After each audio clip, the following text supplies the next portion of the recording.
Hi friends, இன்றைக்கி நம்ம முட்டைக்கோஸ் பொரியல் செய்ய போகிறோம். எப்படி செய்யலான்னு பார்க்கலாம் வாங்க. தேவையான பொருட்கள் முட்டைக்கோஸ், வெங்காயம், பச்சை மிளகா இதெல்லாம் எடுத்துக்கலாம். காயை கட் பண்ணி எடுத்தாச்சு. அடுப்பில் வானலை வச்சு சூடுபடுத்திக்கலாம். வானல் சூடு ஏறிடுச்சு, எண்ணெய் ஊற்றிக்கலாம்.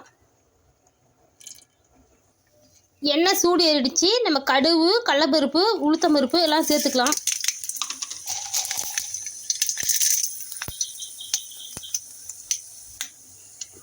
வெங்காயத்தை சேர்த்துக்கலாம்.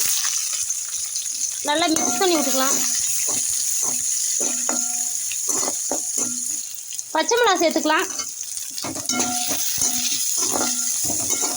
பச்சை வாசனை போகிற அளவுக்கு நல்லா வதக்கிக்கலாம்.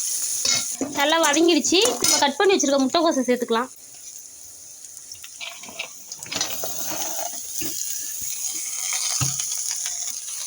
நல்லா மிக்ஸ் பண்ணி விட்டுக்கலாம்.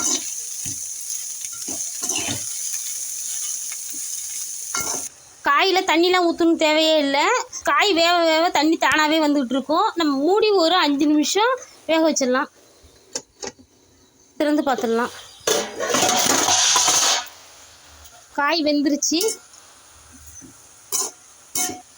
வாசத்துக்காக கருவேப்பிலையை சேர்த்துக்கலாம்.